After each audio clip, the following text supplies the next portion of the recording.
Well, while we're waiting for our nose cone to harden up, we've got some work to do in the fuselage. So one of the big concerns was making sure that everything is straight. Now I just happen to have this piece of timber here that, I forget if I was planing or what I was doing with it, but I ended up making it curved. In this particular case, that's exactly what we need to get it straight, is something with a little bit of curve. The clamp here obviously is not putting a lot of pressure on there, but we can just pull it just enough to get the fuselage to where it's straight. So with the fuselage straight, I can then work on getting some epoxy into some of these joints and adding some reinforcements in there and doing things that will help it stay in place. And then after we've got the basic structure of the fuselage in shape, yeah, I think we'll glue this cowl part, or this bit after the cowl, together just to make sure that that doesn't throw off our judgment of what's straight or not. So we'll do that first. We'll do this thing here first. Then we'll verify that we've got it straight. And then if we got it straight, then we will do our best to do some repairs here in this area to hold it straight. And then with everything instead of being held in place, then with the clamp off, we will then add additional structure to it as needed. Okay, so initially on this, all I'm going to do is zap it a bit to just hold it in place. Okay, with this part of the job, we're not worrying about the structural integrity of it. We just want to get everything held in place where it belongs. Okay, so that's basically in place. Yeah, looks pretty straight to me.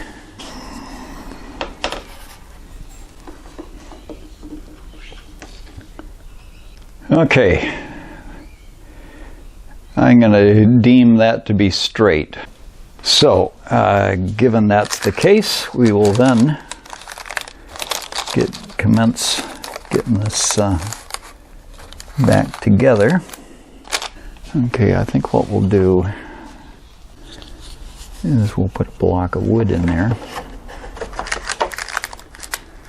and a block of wood on the outside as well.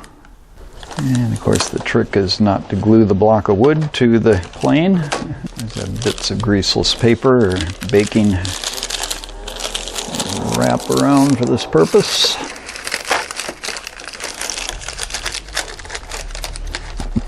Okay, so put that on the inside, put this on the outside. Clamp that together. This I want to be pretty strong, so I'm going to use epoxy for it. Okay, so mix her up.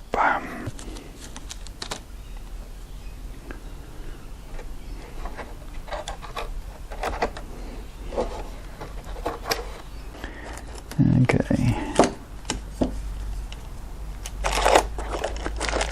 Hang on here. Get this up in there.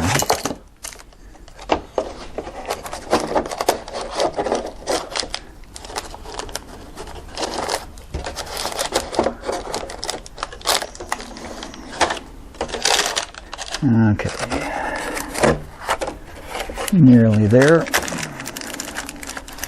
One disadvantage of the paper is it's hard to see what's actually happening with the workpiece. You need to get it peeled away enough to be able to look in there and see that things are together the way that you want. Okay, I think that's going to do it.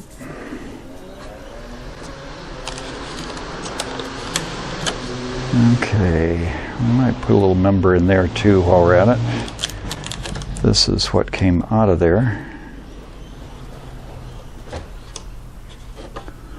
And we're going to shorten it up a bit. So we don't want to have that throw things off. It's always handy to have little bits of plywood and whatnot around for when you need something like this. I'll bring it back to about here. Okay. I'm going to put that in there. Probably vertical like that. Okay. And then we're going to shorten this thing. Plan on gluing that one in like it is and getting this other bit shorter. And I'll go for a square edge on it.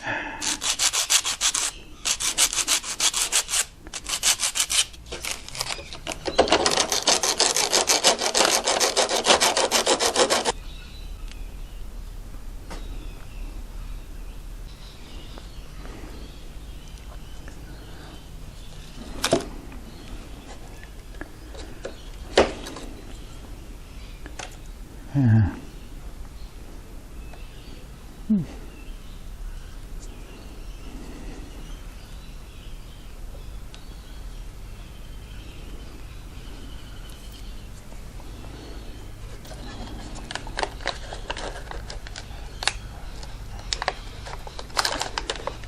Okay.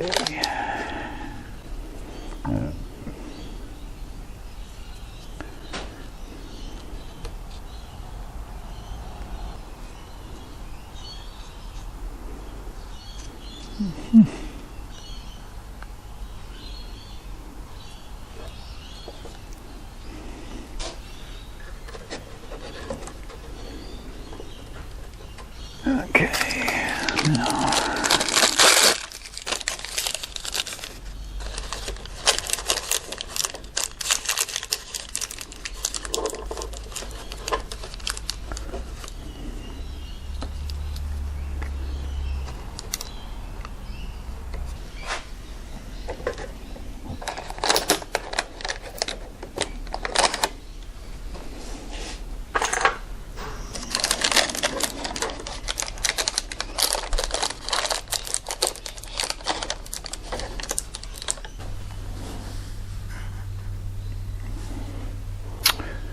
Okay, I think I'm pretty happy with that. So we're now taking off the clamps and seeing what we've got here. Okay.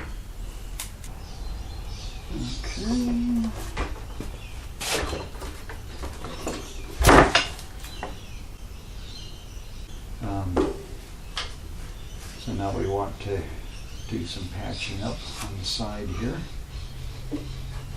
Okay, so we got that glued up. I'll probably add a little bit more into there. So you got something weird that's happened down here. That will have to get cut out. I have no idea how that happened. Oh, that bulkhead, the whole bulkhead got pulled forward. That's attached to a bulkhead. And it got yanked forward. Now you can see that it's supposed to be keyed in there, and it's a little bit too far forward. So that will go back like that, and that will come up like that. So we'll get that glued into place down there. This here, we've feathered those edges so that we can get that put together nicely. In here, we need to add some vertical pieces on the sides there where those got knocked out. And we've got some work to do up on the nose, but we're making good progress. By the way, with these clamps on the inside, to get the bottom ones in, I couldn't get in there with my hand to reach it. So what I did is I just took a clamp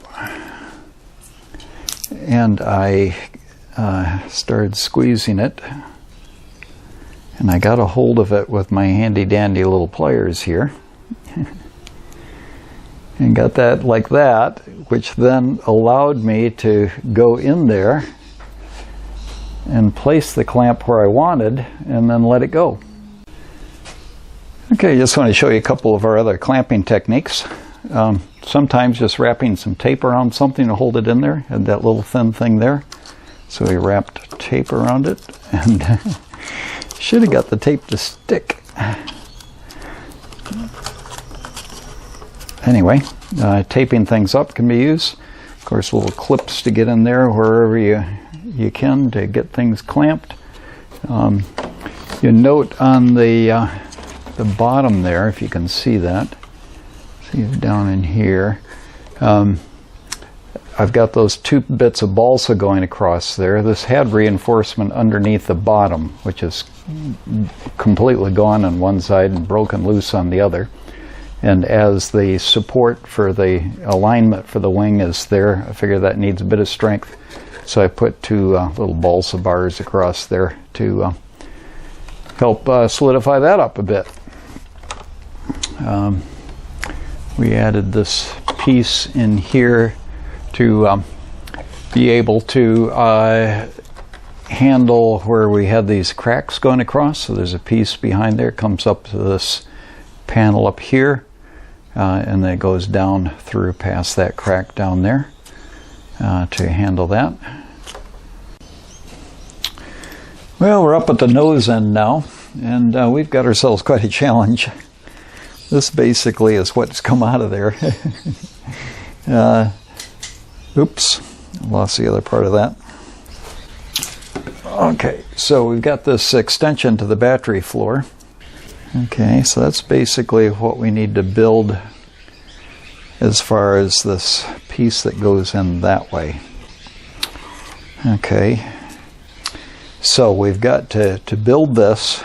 We've got to get it in place to where everything is going to fit when we build one of these and put it on and have everything hold together. Well, we're in the middle of our nose repair. This thing sprung loose again, so I think I'm going to get that epoxied on properly. But what we have done is we've made a template out of a file folder for the thing that we need to make. And we're doing trial fits on there, making sure that tabs line up and things like that. Okay, we've got lots of stuff going here. First thing is with this guy. Okay, this is our firewall. Yep. Okay, live and learn, I guess. What's happened here is when I put that on and I clamped it down, it scooted the thing sideways.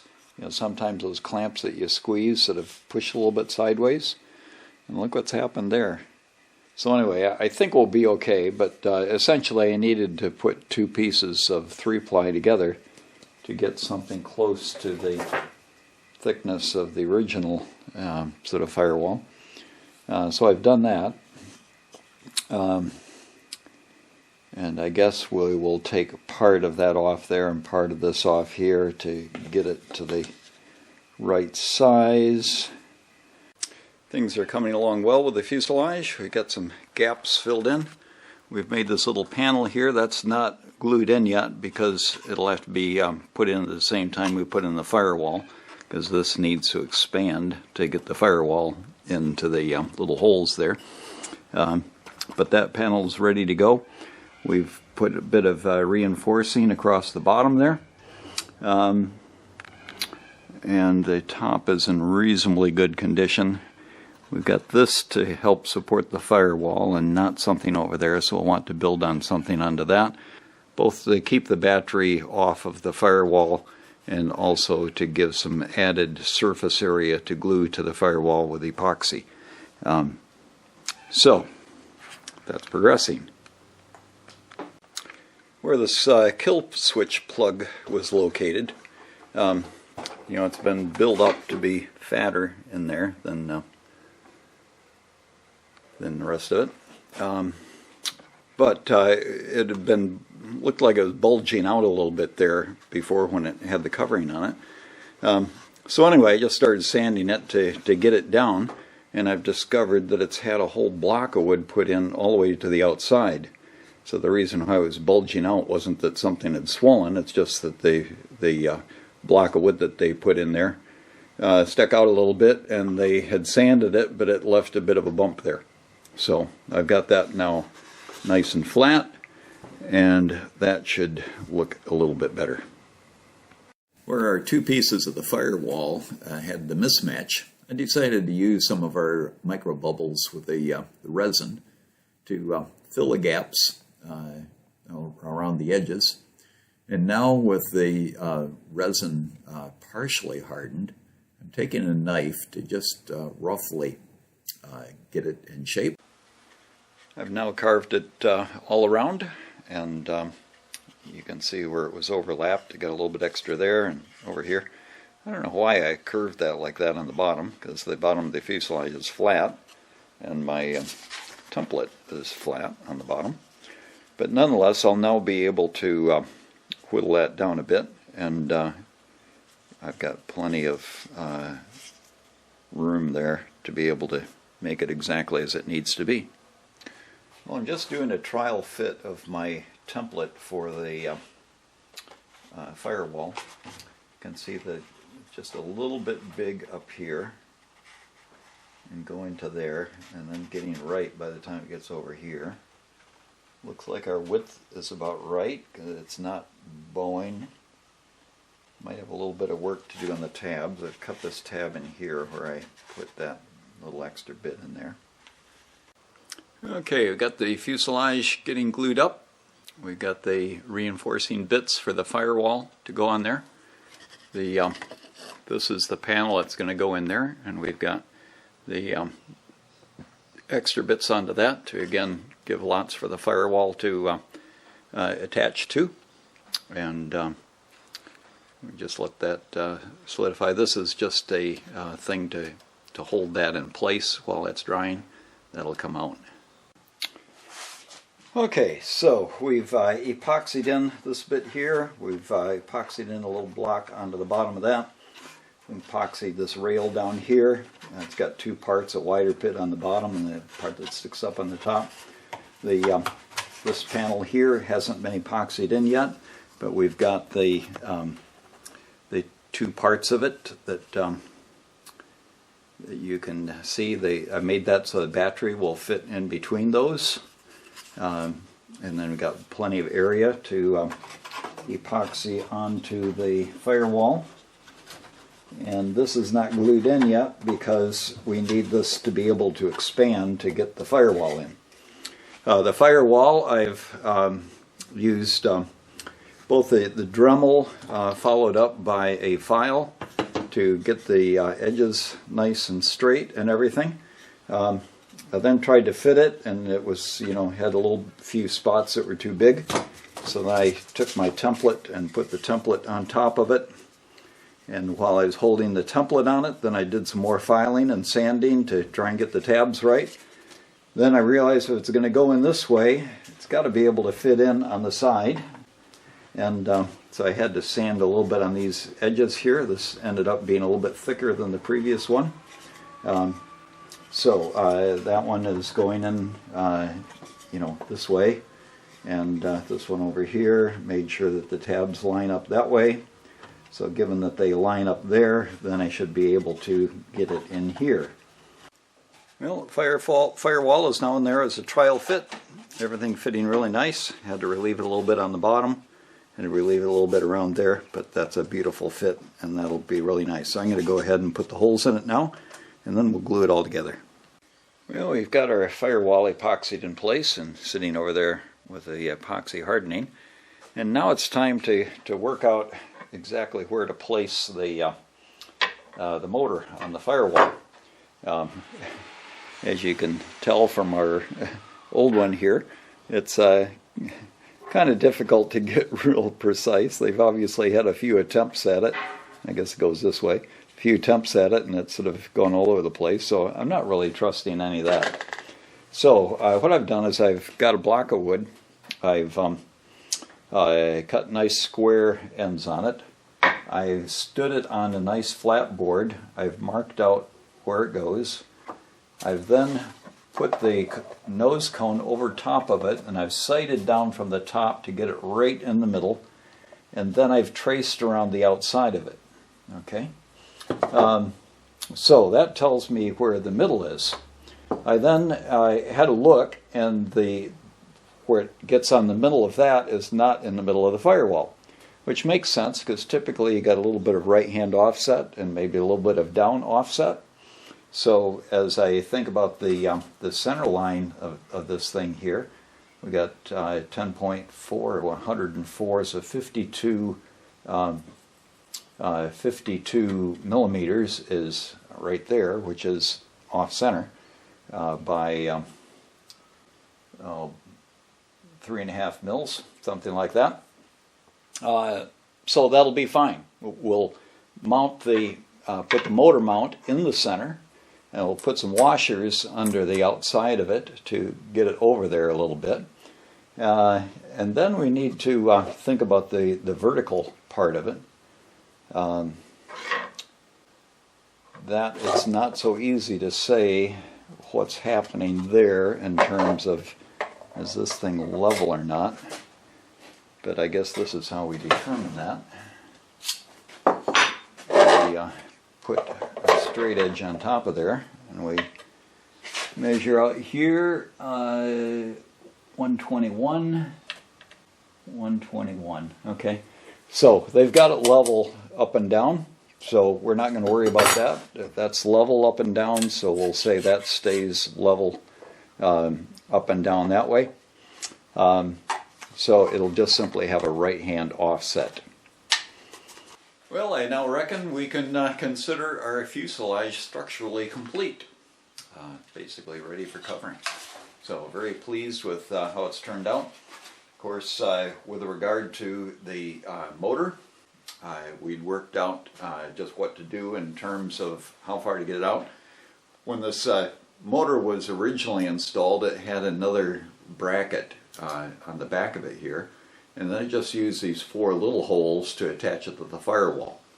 Well, it'd be much better, I think, to have it directly mounted with that.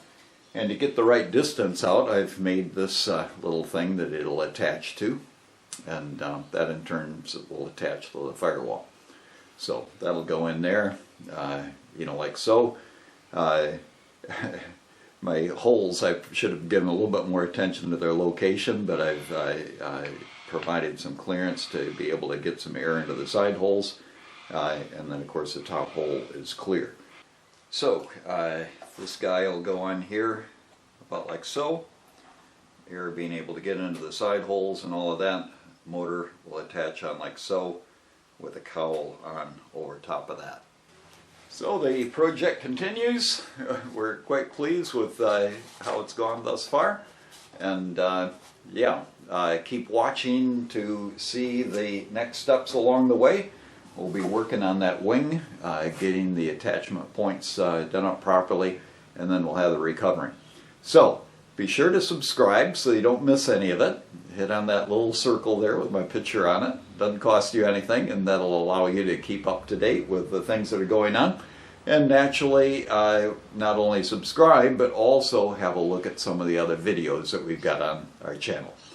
Well, happy flying, and you have a great day. I'm RC Jim, signing off.